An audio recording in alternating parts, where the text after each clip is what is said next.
ಇಂದು doctor G Parameshwar ಮಕ್ಕಾ ಮಸೀದಿಗೆ ಭೇಟಿ.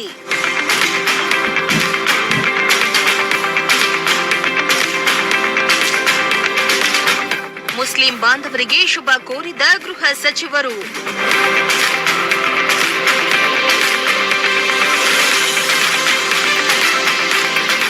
ನಾಡಿನಾದ್ಯಂತ ಈದ್ ಮಿಲಾದ್ ಹಬ್ಬವನ್ನ ಭಕ್ತಿ ಭಾವದಿಂದ ಹಾಗೂ ಸಡಗರ ಸಂಭ್ರಮಗಳಿಂದ ಆಚರಿಸಲಾಗ್ತಾ ಇದೆ.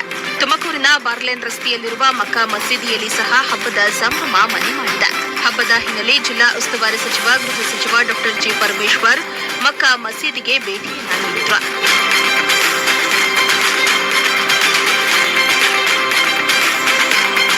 ಇನ್ನು ಸಚಿವ ಡಾಕ್ಟರ್ ಜಿ ಪರಮೇಶ್ವರ್ ಮಾತನಾಡಿ, ಈದ್ ಮಿಲಾದ್ ಆಚರಣೆ ಶಾಂತಿಯ ಸಂಕೇತವಾಗಿದೆ. ಇಸ್ಲಾಂ ಧರ್ಮವು ಜಗತ್ತಿನಾದ್ಯಂತ ಶಾಂತಿಯ ಸಂದೇಶವನ್ನ ಸಾರ್ತಾ ಇದೆ. ಎಲ್ಲರ ಸಹಕಾರದಿಂದ ಸಮಾಜದಲ್ಲಿ ಬಾಂಧವ್ಯ ಹಾಗೂ ಶಾಂತಿ ನೆಲೆಸಲಿ ಎಂದು ಹಾರೈಸಿದ್ರು.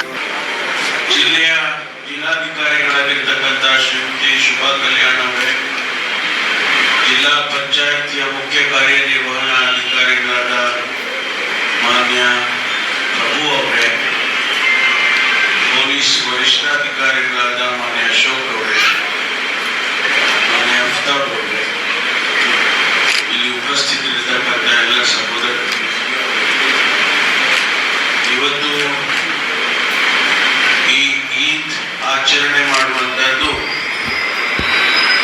ಒಂದು ಶಾಂತಿಯ ಸಂಕೇತ.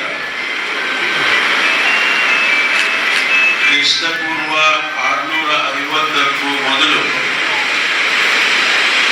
ಏನು ಮೊಹಮ್ಮದ್ ಪೈಗಂಬರ್ ಅವರು ಕೊಟ್ಟಂತಹ ಸಂದೇಶ ಒಂದು ಶಾಂತಿಯ ಸಂದೇಶ. ಬಹುಶಃ ಜಗತ್ತಿನಲ್ಲಿ ಇಸ್ಲಾಂ ಪ್ರವಚನಗಳನ್ನು ಕೇಳಿರುವವರಿಗೆ